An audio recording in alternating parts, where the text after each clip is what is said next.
Hi, my name is Todd Cole, and often parents and community members are looking to teachers for ways to explain what's going on in Ukraine and maybe just the overall concept of war. I'd like to offer some quotes from Mr. Rogers that you can always tell your kids to look for the helpers, and we have seen helpers and hope in war by having the Romanians and the people from Poland open up their doors for the refugees that are escaping Ukraine. And that's looking for helpers. And we're seeing some hope in how people are being humanitarians and helping others who are in need. So that's one thing you can talk about.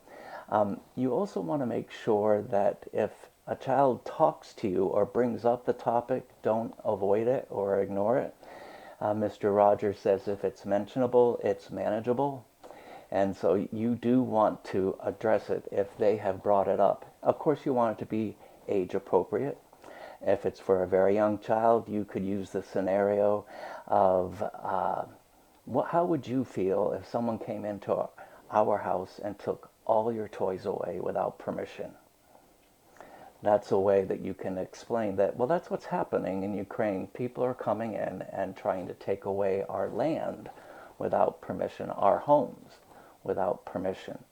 And so that's why they're standing up for themselves. Another word you can talk about is courage, and how the people of Ukraine, many of them are staying behind and standing up for their right to have their land and their home. And it's the hope that the people who are refugees who are leaving will be able to come back. And there's a great picture that shows several strollers that are in line at a train station that have been dropped off by people in Poland or Romania for those refugees who weren't able to bring their own stroller or carriage for their child. And so that's a sign of giving, and there's some things that we can do here because we can't travel to help them, but just to relieve some of our anxiety and show our solidarity, we can wear the colors of Ukraine. We know that the flower of Ukraine is sunflowers, so we could also plant sunflowers in the springtime. A lot of our young children in schools grow marigolds in little cups and put them by the windowsill in their school, in their classroom. Well, why don't we do it with marigolds this time, or with sunflowers this time, and connect something that's important about Ukraine with our home. We could make a flag using our own hands, have the kids trace their hands in yellow and blue construction paper and place them all along the flag, the whole top half in blue and the whole bottom half in yellow, put it on display. That's what we have done at Westminster with my 4 classes that I have. 2 of my classes are educational psychology. So they are learning about how you would explain war to kids. Mr. Rogers also said that peace is so much more than the opposite of war. So we can not be at war, but not necessarily be at peace either. We can be bullies. We can be hurting each other in our own country by calling each other names. So we can use literature that creates peace. Peaceful Heroes by Jonah Winter, and he lives in Pittsburgh. He came to Westminster. He'd be an excellent author visit for you if you live in the Pittsburgh, Ohio area too, Western PA and Ohio. And each page dedicates a different person who is a peaceful hero. Jesus is in here too, but there are many people who are still living too that are peaceful heroes. Let There Be Peace on Earth. It's the history of how this song came to be. And then you could teach the kids this song. I just went to a memorial service where the last song was Let There Be Peace on Earth. It was very moving. not just because it was his favorite hymn, but also because of what we're going through right now. And don't we wish peace on earth for everyone? Paths of Peace, People Who Changed the World, very similar to the first one I just mentioned. So a different person is celebrated on each page. I Am Peace, a book of mindfulness. We are teaching mindfulness in schools. It might be the first thing we do at the beginning of our day to get our minds set and get all the clutter that's in our brains and have a clean slate so that we can learn and become better kids and better learners.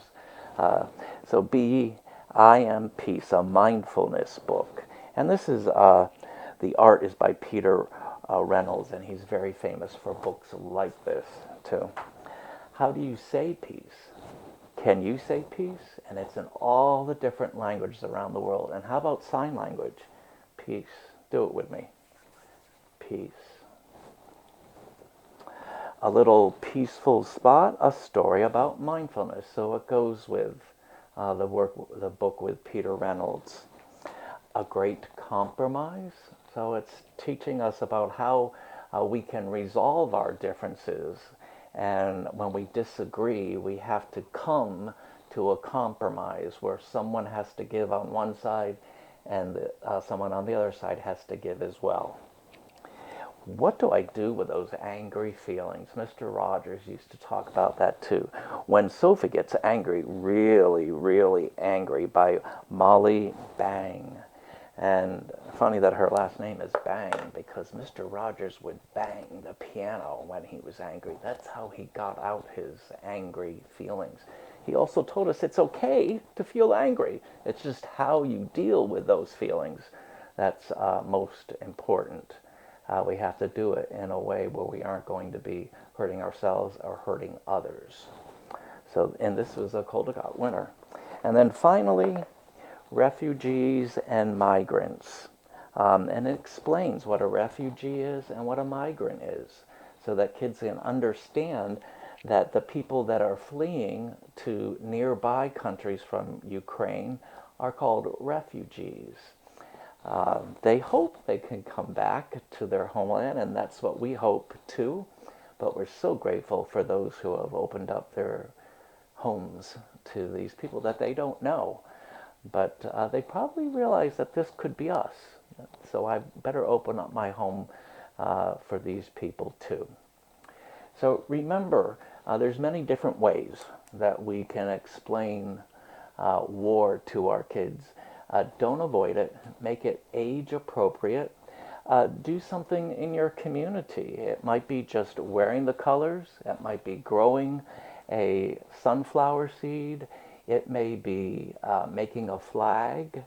It may be raising money for an organization that is sending something to Ukraine to help them out.